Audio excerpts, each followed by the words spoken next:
আলহামদুলিল্লাহ রাব্বিল আলামিন আসসালাতু ওয়াসসালামু আলা রাসূলিহিল কারীম ওয়া আলা আলিহি ওয়া সাহবিহি আজমাইন। প্রিয় দেশবাসী, ভাই ও বোনেরা, আসসালামু আলাইকুম ওয়া রাহমাতুল্লাহ।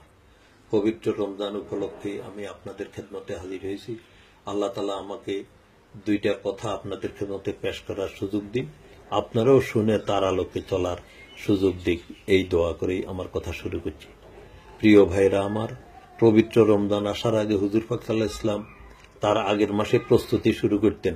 নিজে পরিষ্কার পরিচ্ছন্ন, নিজের স্বাস্থ্য ঠিক করা, সব দিকে নজর রেখে কিছু রোজা রাখা, প্রতিনিয়তই তিনি সবাইকে নসিহত করতেন যে সামনে রমজান আসতেছে, তোমরা প্রস্তুতি নাও। এভাবে একটা প্রস্তুতির সাড়া পড়ে যেত। তারপরে রমজান আসলে তো আমাদের প্রথম কাজ হইল রোজা রাখা। তাই কোরআনে এই রোজার মর্যাদা দিয়েছে, ইউহাল্লাযীনা আমানু কুতিবা ইলাইকুমুস সিয়াম কামা কুতিবা আলাল্লাযীনা মিন কাবলিকুম লাআল্লাকুম তাত্তাকুন, যে তোমাদের জন্য রোজা ফরজ করা হয়েছে, আগের জাতির উপরও রোজা ফরজ ছিল, তোমরা যেন সত্যিকার ভাবে খোদাবিরু হও। তাহলে খোদাবিরুটা নির্ভর করে আমার আমলের উপরে। আমি রোজা আসলো কিন্তু রোজা উপবাস রইলাম, রোজার আলোকে চললাম না, তাহলে এই উপবাস লাভ হবে না। এই জন্য হাদিসে আছে যে অনেক রোজাদার এমন আছে উপবাসে লাভ আর কোনো কিছু লাভ করে নাই, কারণ তার জীবনের পরিবর্তন আসতে হবে। আমরা উপবাসের সাথে সাথে নিজের এই নফসকে নিয়ন্ত্রণ করতে হবে। আমার দৃষ্টি, আমার কথাবার্তা, আমার আমাল আখলাক, আমার তাপমাত্রা সবগুলা যেন আল্লাহর হুকুমের আলোকে হয়, কোরআনের আলোকে হয়, এই কথা খেয়াল রাখতে হবে। প্রতি রোজা মাস এই 30 দিনেই আমাদের এই ট্রেনিং দিয়ে নিজকে তৈরি করতে হবে। আল্লাহ তাআলা এই রোজার মর্যাদার আর একটা কারণ হইল কোরআন নাজিল হয়েছে এই মাসে। এই কোরআনের মর্যাদার কারণেই রমজানের মর্যাদা। আমরা সবাই এই কোরআন জানা বুঝার চেষ্টা করতে হবে। আমাদের সমাজে কোরআন পড়ার অভ্যাসে অনেক লোকের না, হাজারো লোক আছে যারা ইসলামের বিরুদ্ধে কথা বলে, কিন্তু তারা জীবনে অনেক বই পড়ছে, কোরআন পড়ার সুযোগ হয় নাই। অথবা ছোটবেলায় কোরআন পড়েছে মক্তবে, কি পড়েছে মুখস্থ কিছু আছে, তার অর্থ বুঝে না।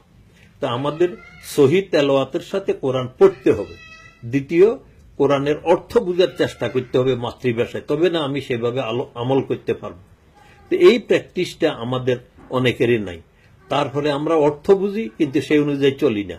আমি নিজে ব্যবসা করি, গড়বড় করি, এই দ্রব্যমূল্য বাড়িয়ে দিয়ে মানুষের উপরে জুলুম করি, এই সাদাবাজি করি, সবগুলা চলে, আবার রোজাও রাখি।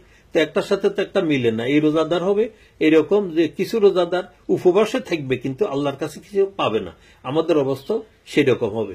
তো আমাদেরকে রোজার দিনে সতর্ক থাকতে হবে, ভালোভাবে সচেতনভাবে রোজা রাখতে হবে এবং নিজের জীবনকে পরিচ্ছন্ন করতে হবে, পরিবার সমাজকে পরিচ্ছন্ন করার চেষ্টা করতে হবে। প্রিয় ভাইরা আমার, তারপরে বলা হয়েছে হুদাল্লিন নাস, এটা কোরআন বলছে মানুষকে পথ দেখায়। তা আমরা কোনোদিন কোরআন থেকে পথ নিই না, আমরা জ্ঞানী গুণী থেকে, অন্য দেশ থেকে, গ্রিক মূর্তি থেকে পথ তালাশ করি। তো ওইখানে তো কোনো পথ নাই। একবার জামাতে ইসলামীর এই পরিচিতি যে পাল্লা বাদ দিল, যেহেতু এটা হাইকোর্টে আছে, কয়দিন পরে দেখা গেল সেই পাল্লার উপরে বড় একটা গ্রিকের মূর্তি লাগাইছে। তো এটার কারণটা কি? গ্রিক মূর্তি তো আসলে আমাদের সাথে কোনো সম্পর্কিত না, আর মূর্তিতে মানুষের সমাজে পরিবর্তন করতে পারে না। প্রিয় ভাইরা আমার, আমাদের কোরআনের এই শিক্ষাকে বাস্তবায়নের জন্য আমাদের চেষ্টা করতে হবে রাসূলের জীবন থেকে নির্দেশিকা নিতে।